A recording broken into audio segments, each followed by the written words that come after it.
God, did you make it so complex to understand the offspring that result when there is sex?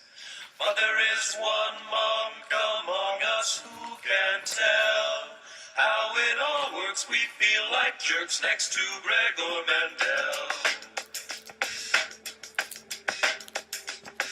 The answer's in my garden where I planted different peas and sprinkled pollen as I pleased and counted out the progeny. What did you discover in your garden with your peas about those factors we can't see but which explain our family tree? Here's the news, they come in twos, they separate, it's up to fate. If an egg or a sperm has a trait that will dominate. Here's the news, they come in twos, they segregate, it's up to fate. If an egg or a sperm has a trait that will dominate. And when they join together, my forecasting's most impressive. Bet you 3 times out of 4 I'm right unless they're both recessive. To what do you owe your success? To counting in my green thumb. But where these hidden factors are, well, that I cannot fathom. Here's the news, they come in twos, they segregate, it's up to fate. If an egg or a sperm has a trait that will dominate. Later on, the world was awed at what he learned from those moths. But back then, no one heard of Gregor Mendel but his God. Back then, no one heard of Gregor Mendel. Gregory Mendel, and I'm reporting directly from my outdoor lab, obviously. It's about 12 degrees outside, it's pretty cold. But today I'll be talking about my laws, my variations of my laws, along with the chromosomal basis of inheritance and sex chromosomes and sex-linked genes, which you just heard about in my #1 hit single. Okay, so for starters, experimental genetics started with me in my lab. I crossed pea plants and I traced the traits from generation to generation because I was pretty sure that inherited alleles determine individual traits, which turns out they do. And my laws included the law of segregation, a law that states homologous chromosomes bear the alleles for each character, the law of independent assortment, which is revealed by tracking 2 characters at one time. I also hypothesized that geneticists can use the test cross to determine unknown genotypes, which is also what you saw I just displayed in that song.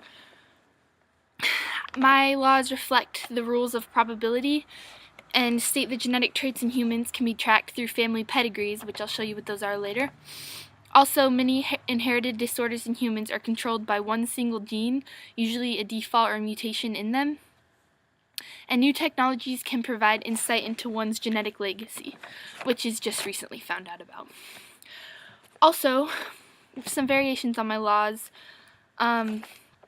I was correct when it comes to sexually reproducing species, but genotype does not always predict phenotype.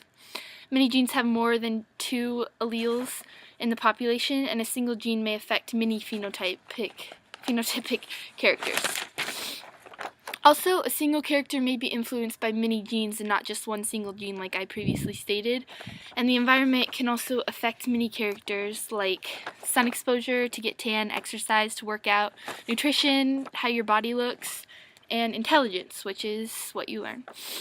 Also, chromosomal basis of inheritance states that genes on the same chromosome tend to be inherited together, which means that close genes on the same chromosome inherited together equals linked genes, and that does not follow the law of independent assortment.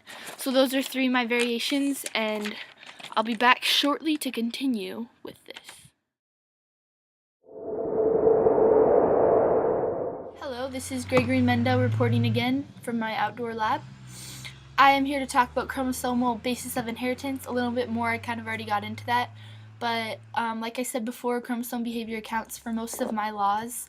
Genes are located on chromosomes whose behavior during meiosis and fertilization accounts for most of the inheritance patterns. Genes on the same chromosome tend to be inherited together, like I said, and such genes are said to be linked, which they display non-Mendelian inheritance patterns. So that's one of my variations and not one of the laws that I actually created. Also, like I said before, crossing over produces new combinations of alleles and can separate linked alleles also, producing gametes with recombinant chromosomes. Lastly, geneticists use crossover data to map genes, and recombination frequencies are used to map the relative positions of genes on chromosomes, so you can tell what's linked and what's not. Chromosomes determine sex in many species, like XX chromosomes equals a female, XY equals a male. Sex-linked genes exhibit a unique pattern of inheritance, and all genes on sex chromosomes are said to be sex-linked. Human sex-linked disorders affect mostly males, not females. And last but not least, the Y chromosomes suggest male evolution theories, which some people believe in, and that's the Darwin theory, which you will learn about more in Chapter 10. But I hope you understand Chapter 9 a little bit more, that you've heard it from Gregory Mendel himself.